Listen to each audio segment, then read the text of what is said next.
This is where I dry flowers.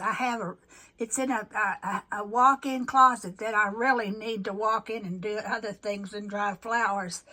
But it's a perfect spot. When you dry flowers, you need a spot that can be dark. And I want to show you, there's a light switch here. And it can be as dark as you want, as I want it to be. The door's up. When I close the door, it's pitch dark in here.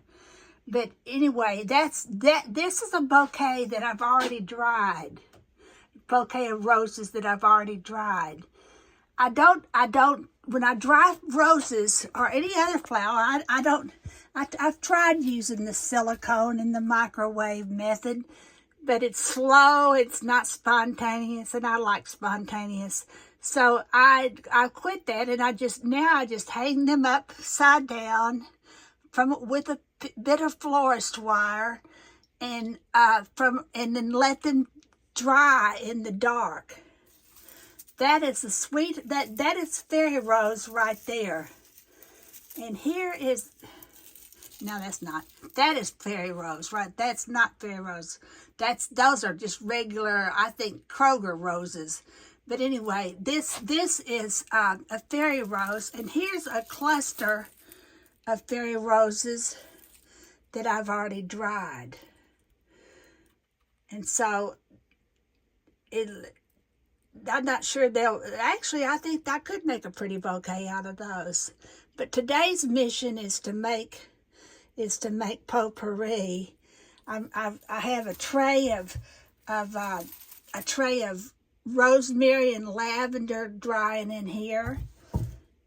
And this is a bouquet that I got at a garden club luncheon, and I hung it. It held together forever, and I've hung it upside down. I'll show you a picture of and let it dry, and I want you to see how beautifully, no chemicals, no silicone, no microwave, just hanging upside down and let it dry.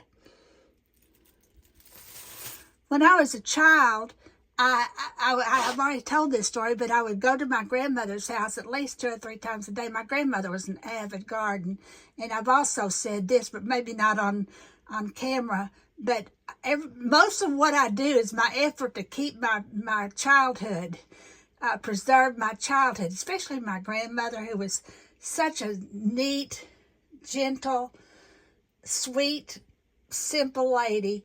And but when I was a child, I would walk from my house to her house, which it was only I lived right behind her.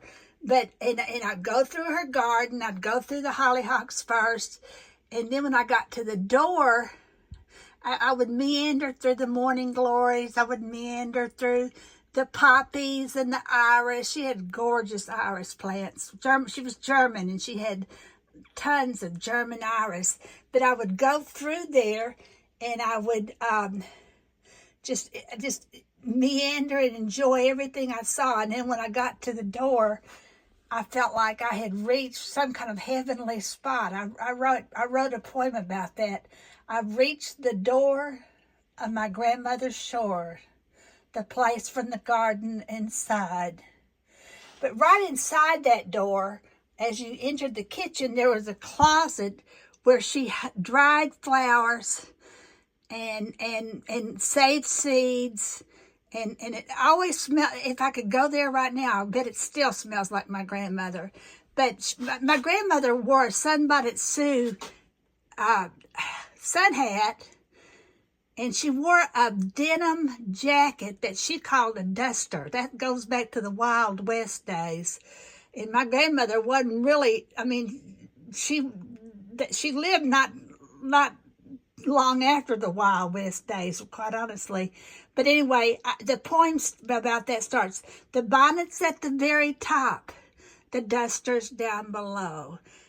Fancy flowers are hanging there.